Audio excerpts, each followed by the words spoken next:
Hakuna chochote kibaya kilichotokea kwetu. Hebu tupitie haraka propaganda za timu ya Donald Trump. Njooni tuzipitie tena kwa pamoja. Ulinzi wa anga wa Irani umeharibiwa. Jeshi lake la majini limetoweka na viongozi na makamanda wake wamefutwa kikamilifu. Miundombinu yake pia imeharibiwa. Hii ndio simulizi ambayo Donald Trump na timu yake ya wanahabari wamekuwa wakiijenga na kuirudia tangu siku ya kwanza ya vita. Lakini swali rahisi kabisa ambalo linatoa changamoto kwa simulizi hii ni kwamba kama kila kitu kimekwisha na kuangamizwa kikamilifu kama wanavyodai, basi kwa nini ndege za kijeshi za Marekani zinaendelea kutoweka katika anga ya Iran? Lakini simulizi ya taasisi za Magharibi ni kitu kingine na tofauti kabisa.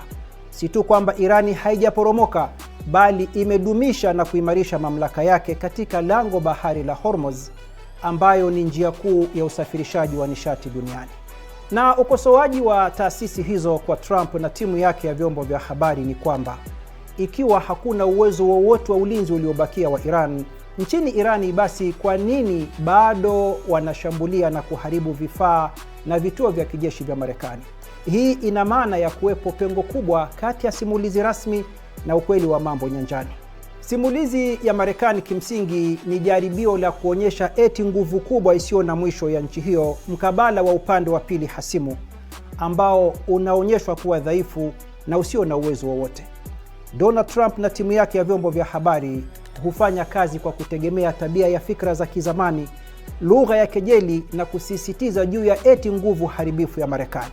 Pamoja na hayo, lakini wameshindwa kutoa jibu la kukinaisha kuhusu maswali haya mawili. Mosi, vita hivi vilianzishwa kwa lengo gani? Na pili, na muhimu zaidi, kwa nini hadi sasa wameshindwa kufungua lango bahari la Hormuz kwa kutumia nguvu zao za kijeshi? Kwa upande mwingine, wakazi wa White House kama walivyo watawala wa Tel Aviv wanajaribu kuiaminisha hadhira yao kwamba wamepata ushindi mkubwa kwa kuwaua kigaidi viongozi rasmi wa Iran, jambo ambalo bila shaka limezidi kuwatumbukiza kwenye makosa. Kwa mfano, walitaka kufungua lango bahari la Hormuz kwa kumuua kigaidi Brigedia Jenerali Tangsiri, kamanda wa jeshi la wanamaji la Iran. Lakini wameshindwa kufungua mlango huo na hivyo kukabiliwa na majibu ya kejeli na ya utani ya viongozi na watumiaji wa mitandao ya kijamii nchini Iran waliowaambia ufunguo wa lango bahari la Hormuz umepotea.